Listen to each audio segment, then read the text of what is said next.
Format बनाया था हमने, उसके हिसाब से पता क्या चलता है। सो among the above three groups, मतलब कि children, adult and senior citizen group, maximum and the most important difference is seen in the first and the third group. As per the 2001 census, 35% to 40% of total population is below 18 years, whereas the 7% to 10% is senior citizen and rest all are adult. यहाँ पे आपको जो format already जो आपकी book पे दिया है children के लिए,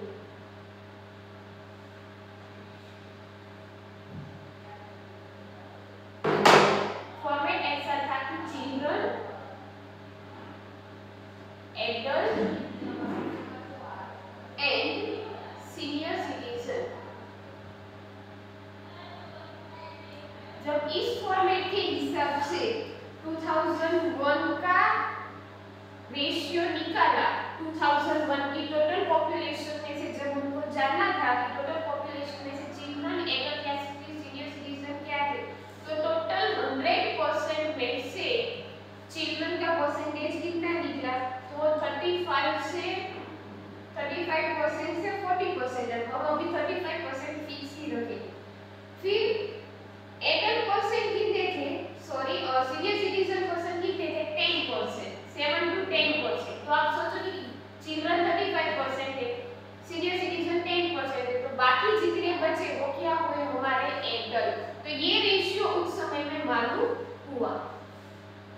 45% को आप 100 में से लेस कर दोगे तो बाकी जो बचेगा वो आपका एडल्ट का रेशियो मिलेगा। तो गवर्नमेंट को ये मालूम चला कि सबसे ज्यादा रेशियो एडल्ट का है, उसके बाद बच्चे हैं एंड लास्ट में क्या है, senior citizen. Survey 10 families in your area and gather information about their age। ये ऑलरेडी मैंने होमवर्क दिया था, हमने 10 फैमिलीज की जगह 5 फैमिलीज ली थी, जिसके हिसाब से आपको ये चीज मालूम चलती कि चिल्ड्रन, एडल्ट या फिर सीनियर सिटीजन कितने। सेकंड टॉपिक देखो पेज नंबर 47 पे, सेक्स रेशियो मींस की मेल एंड फीमेल।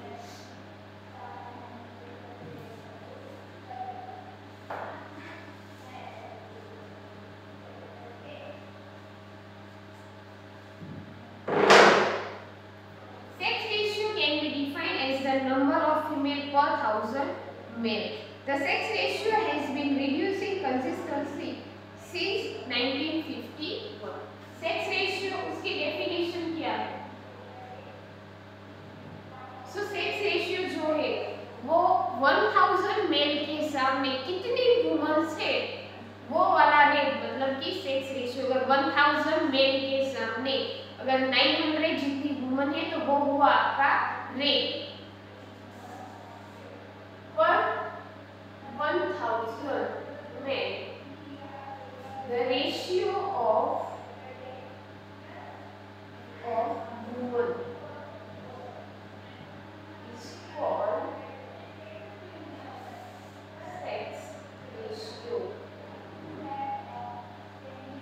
1000 मेल के सामने जितनी फीमेल्स होती है उसको बोलेंगे सेक्स रेशियो।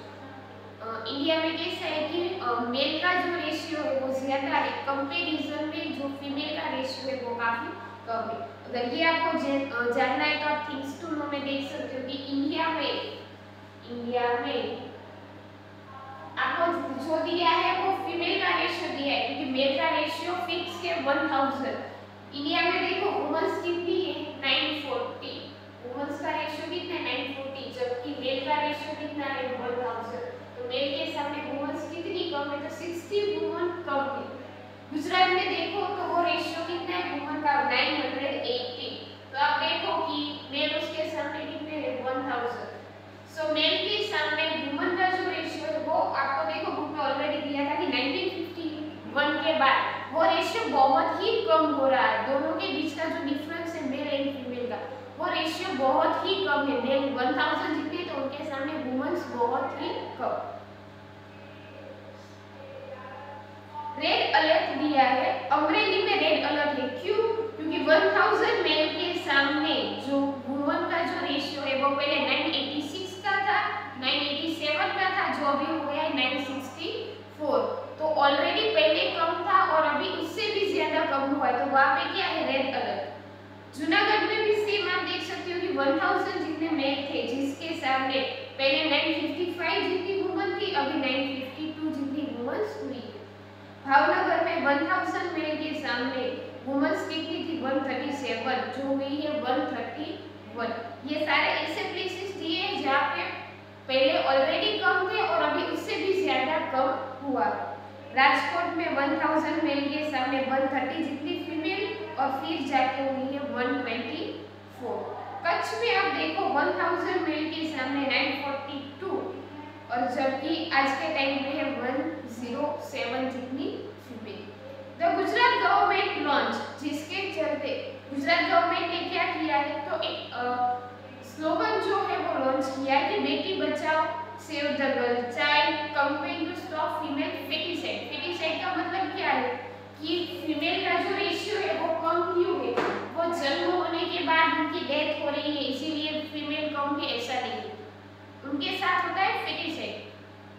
अभी फीमेल फेटिसाइड का मतलब ये होता है कि हमारी हॉस्पिटल में मेडिकल में ऐसे मतलब फैसिलिटीज है जहाँ पे मदर के वॉर्म में बेबी गर्ल है कि बेबी बॉय, वो हमें उनकी बोन से पहले ही पता चल जाता है। तो आज के टाइम पे क्या होता है कि अगर किसी फैमिली को पता है कि चलो उनकी वॉर्म में बेबी गर्ल है, तो वो क्या करते हैं, उनको फीमेल फेटिसाइड, जिसको हम बोलते हैं एबॉर्शन करवाना, जिसकी वजह से जो फीमेल बेबी है उसका बॉर्न होता ही नहीं है। तो ये रीजन है कि फीमेल के जो रेशियो है वो बहुत ही कम है। किसी को डाउट है सेक्स रेशियो में?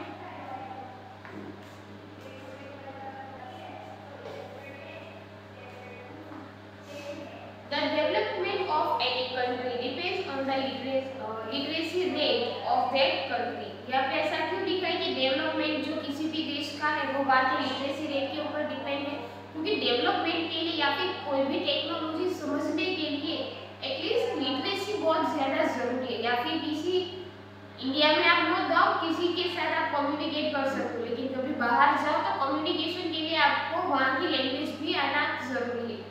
हर बार आप बोल के काम नहीं कर सकते, कभी कभी वो लिखना भी पड़ता है, तो उसके लिए लिटरेसी चाहिए ना, मतलब कि आप पढ़े लिखे होने चाहिए। Literacy is the important criteria to measure the standard of living of population and its social development. Literacy एक ऐसा क्राइटेरिया मेन टॉपिक है जिसकी वजह से आप किसी भी पर्सन का स्टैंडर्ड लिविंग, कि वो किस तरह की लाइफ जीता है या फिर उसका सोशल डेवलपमेंट कितना हुआ है, मतलब कि वो कैसा सोचता है, कि उसकी सोच कैसी है, वो सब कुछ आप किसी पर्सन को उसका अंदाजा लगा सकते हो। जब आप किसी पर्सन को मिलो ना तो ये आप इजीली बोल सकते हो। आप देखना, कभी ट्राई करना कि आप किसी अनपढ़ पर्सन से मिलना और उनके सामने एक पढ़े लिखे पर्सन को देखना, दोनों के बिहेवियर में आपको बहुत चेंज दिखेगा, आपको उसकी लैंग्वेज में चेंज दिखेगा, उन दोनों की लाइफस्टाइल कैसी है वो चेंज दिखेगा, उनकी सोच क्या है। तो ये सारे जो चेंजेस है वो किसके ऊपर डिपेंड होते हैं? लिटरेसी रेट के ऊपर, कि इंसान कितना पढ़ा लिखा है वैसे ही उतने उसके बिहेवियर्स होते हैं। Literacy is also the key to economic development of any nation. कोई भी देश की इकोनॉमिक या फिर बजट बहुत हाई हो, उसका रीजन क्या है? लिटरेसी। क्योंकि अगर आप पढ़े लिखे हो तो आप कोई भी काम इजीली कर सकते हो, अगर पढ़े लिखे नहीं हो तो आपके पास चॉइसेस नहीं होती है काम जॉब करने की। बट अगर पढ़े लिखे होते हो तो चलो आपको एक जगह पे काम नहीं मिलता तो आप दूसरी जगह पे काम करने के लिए जा सकते हो। इट मींस कि आप घर पे आपको बैठे रहना नहीं पड़ता। The definition of literacy was fixed at the time of the census of 1991। जब 1991 में जब सेंसस हुआ तब लिटरेसी की एक फिक्स डेफिनेशन की गई। तो उसकी डेफिनेशन क्या है? Any individual who is 6 year or above and who can read, write and understand any one language may be considered as literate। कोई भी पर्सन जिसकी एज 6 साल से ज्यादा हो और वो मतलब कुछ भी जो लिखा है वो रीड कर सके या फिर लिख सके या फिर उसको समझ सके, अगर उसके पास इतनी कैपेबिलिटी है तो वो पर्सन जो है उसको आप लिटरेट बोल सकते हो। आप 8th स्टैंडर्ड में पढ़ते हो इसका मतलब आप लिटरेट नहीं हो। अगर 8th स्टैंडर्ड में पढ़ने के बाद भी अगर आप रीड नहीं कर पाते या फिर हम जो बोले वो अगर आप लिख नहीं सकते, अगर मैं गुजराती बोलूँ और 44 स्टूडेंट में से सिर्फ अगर 5 5 ही स्टूडेंट गुजराती को प्रॉपरली लिख सकते हैं और बाकी स्टूडेंट नहीं लिख सकते, तो क्या आप लिटरेट हो? क्योंकि डेफिनेशन के अकॉर्डिंग अगर आप लिख नहीं सकते, अगर आप उसको बोल नहीं सकते या फिर समझ नहीं सकते, तो इट मींस कि आप लिटरेट नहीं हो, आप पढ़े लिखे नहीं हो, तो आप अनपढ़ में आओगे। The literacy rate in India has been increasing consistently, which is a positive sign. आज के टाइम पे क्योंकि हम बाहरी चीजों को सबसे ज्यादा ऑब्जर्व करते हैं, कि हम वेस्टर्न कल्चर को देखते हैं, तो ये सारे मेन फैक्टर है जिसकी वजह से आज के टाइम पे जो लिटरेसी रेट है, पहले के टाइम पे पढ़ाई लिखाई लोग इतना जरूरी नहीं मानते थे, अभी उसको इम्पोर्टेंस दिया है, इसीलिए लिटरेसी रेट इंक्रीज हो रहा है, जो एक पॉजिटिव साइन माना जाएगा। थिंग्स टू नो में देखो, मेल एंड फीमेल का लिटरेसी रेट आप लोगों को दिया है। 1901 में अगर टोटल रेट 5.35 है, तो आप उसमें देख सकते हो कि जिसमें मेल का रेशियो है 9.83 एंड फीमेल का रेशियो है 0.60।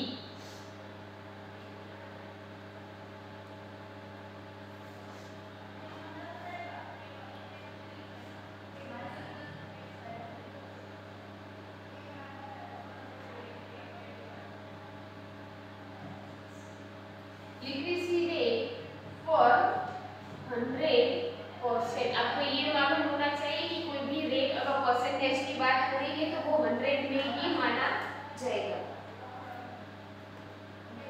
इंडिया का टोटल लिटरेसी रेट जो है वो कितना है? 74.04%, जिसमें से मेल का अलग से अगर आप निकालो तो वो है 82.40% एंड फीमेल का है 65.46%। एक पॉइंट आपके दिमाग में ये आ रहा होगा कि टोटल 74.0% है, तो फिर मेल का इतना क्यों है और फीमेल का दोनों का सेम क्यों नहीं हो रहा, मतलब कि टोटल इसके जितना क्यों नहीं हो रहा है? क्योंकि ये टोटल पॉपुलेशन से डिवाइड होगा, इसीलिए परसेंटेज कम हो जाएगी। आप इतना सोचो कि जब टोटल पॉपुलेशन होती है ना, वो रेट के साथ डिवाइड हो जाती है, इसीलिए ये जो रेट है वो 74.04 आएगी, और यहाँ पर ऑलरेडी फीमेल का पॉपुलेशन इंक्लूड होगा नहीं, तो डायरेक्टली परसेंटेज इंक्रीज हो जाएगी। यहाँ पे आपको सिर्फ इन दोनों को ही कंपेयर करना है कि मेल का रेशियो कितना है, तो मेल का रेशियो 100% में से 82.14 है, जबकि फीमेल का रेशियो कितना है, तो 100% में से 65.46% है। इंडिया के अंदर टोटल जितने भी मेल थे, मतलब कि टोटल अगर 1 लाख जितने मेल थे, मेल परसेंट, तो 1 लाख जितने मेल में से कितने ऑलरेडी मेल पढ़े थे, तो 82.40%, मतलब कि 1 लाख के आपको कितने करने हैं?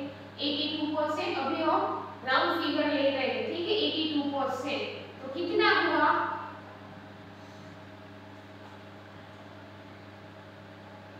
तो 1 लाख में से 82,000 जितने मेल पढ़े लिखे हैं, जबकि अगर हम फीमेल की बात करेंगे, चलो फीमेल भी 1 लाख जितनी ही है, तो 1 लाख के परसेंटेज कितने दिए हैं आपको? 65 राउंड फिगर, तो फीमेल कितनी पढ़ी लिखी है? 65,000।